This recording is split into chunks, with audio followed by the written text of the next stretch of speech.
Welcome back to Before You Read, where I help you decide if a book is actually worth starting. Today we're looking at Dungeon Crawler Carl, and this is one that sounds ridiculous on paper, but somehow works way better than it has any right to. What is he saying? Does he offer us insult? If you're considering this, you're probably either curious about lit RPG, or you've seen people hype this up as chaotic, funny, and addictive. And yeah, it is all of those things. But here's the catch. If you're going in expecting something shallow or just pure comedy, this might completely throw you off. Oh my god, Emma pulled you off. And if you're expecting a traditional fantasy or sci-fi story, this isn't really that either. This is one of those books where the concept can easily mislead you. So the real question isn't just, is this good? It's, is this the kind of reading experience you'll actually enjoy? At its core, Dungeon Crawler Carl is a lit RPG, which basically means it reads like a video game brought into a novel. You've got stats, levels, loots, abilities, and progression systems that are constantly being updated as the very story moves forward. The premise is simple but wild. It's a long story, honestly. The world ends in an instant, and what replaces it is essentially a massive, planet-wide dungeon. Survivors are forced into this brutal, televised game where they have to fight their way through levels while being watched by an alien audience. And Carl, along with his ex-girlfriend's cat, ends up inside it. That's the setup. This isn't just about surviving monsters, it's about performing. Yeah, boy. You're not just trying to stay alive, you're trying to entertain, like I am now. Probably failing that miserably. If you're going in expecting deep world-building explorations right away, this might feel chaotic at first, but if you lean into the concept, it starts to click pretty quickly. This is where I was most surprised, because I went in not knowing how I'd feel about the whole stats and systems thing. And at first, it does feel a bit overwhelming. I'm fine! Totally fine! I don't know why it's coming out all loud and squeaky, because really, I'm fine. You'll see numbers, item descriptions, upgrades, and mechanics thrown at you pretty quickly. And if you're anything like me, you might need a bit of time to adjust, but once it clicks, it becomes weirdly addictive. More! The pacing is fast, almost constantly moving, and there's always something happening.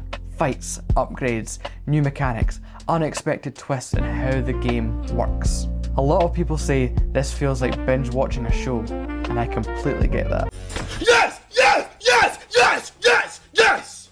Yes! You're not really reading for dense prose or slow character introspections. You're reading to see what happens next, what Carl unlocks, how he survives the next situation. And somehow, in the middle of all that chaos, you still get moments that feel surprisingly grounded. After all this time. Always. That balance between absurd and serious is what kept What did he say? me hooked. This is probably the most important section if you're deciding whether to start this, because where this tends to divide people is expectation. A lot of readers go in thinking this is just a comedy, and yeah, it is funny, but it's also way darker than you might expect. Well, I'm off to buy imaginary groceries. The premise itself is brutal. The world is gone. People are dying constantly, and the whole thing is being turned into entertainment. That contrast can catch you off guard. Clever girl. Another big expectation gap is the writing style. If you're expecting something polished in a traditional literary sense, this might not land the same way. What did he say? The focus here is on momentum and engagement, not elegant prose. And then there's the game mechanics. Some people love the detailed system. Others feel like it interrupts the flow. So if you already know you don't enjoy anything that feels game-like on the page, this is something to think about before starting. However, if this book works for you, it really works. The biggest strength is how entertaining it is. She'll be driving 6 white horses when she comes. She'll be driving 6 white horses when she comes. There's a constant sense of progression, and it feels rewarding to follow. You're always seeing growth, new abilities, new strategies, and the humour actually lands more often the knot, which is quite hard to pull off in a book. Oh my god, Emma pulled you off. Carl, as a main character, is also really easy to stick with. He's thrown into something absurd, but reacts in a way that still feels grounded enough to follow. And honestly, the unpredictability is a huge part of the appeal. You don't really know what kind of situation is coming next, but at the same time, this isn't going to work for everyone. If you prefer slower, more reflective stories, this might feel too chaotic. Oh my god! Okay, it's happening!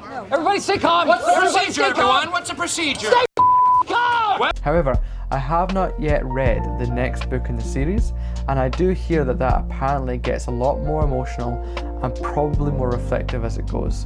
So that is food for thought if this is your first time reading this book.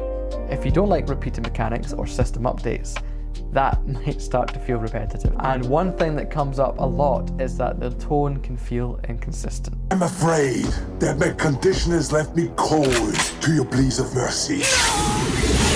You'll go from something genuinely funny to something pretty dark very quickly. Don't point that gun at my mum! Sean, calm down! Don't point that gun at Barbara! It don't exacerbate things! What does that mean? This isn't exactly fair! Here. And that shift either keeps you engaged or it pulls you out of the story. You'll probably enjoy Dungeon Crawler Carl if you like fast-paced stories that feel interactive. If you've ever enjoyed computer games, progression systems, or anything where you can see clear growth and upgrades, this will likely click with you. It's also a great entry point if you're curious about lit RPG but haven't tried it before. That was me going into this, and it genuinely surprised me how easy it was to get into once I adjusted. But if you're someone who reads mainly for writing styles, deeper introspection, or slower world building, this might not be the best place to start. This is style. This is elegance by the mile. Oh, the posh, travelling life, the travelling life for me. And if the idea of reading stats and item descriptions already sounds exhausting, that's probably a sign this won't be your thing. So, should you start Dungeon Crawler Carl? If you go in expecting something fun, fast-paced, and a little chaotic, there's a really good chance you'll enjoy this. This isn't the kind of book you overthink, it's the kind of book you just get pulled into. For me, this ended up being way more enjoyable than I expected, especially for a style I hadn't tried before. And the biggest sign it worked? I actually want to keep going with the series. So if you're even slightly curious and you're open to something different, this will be worth starting.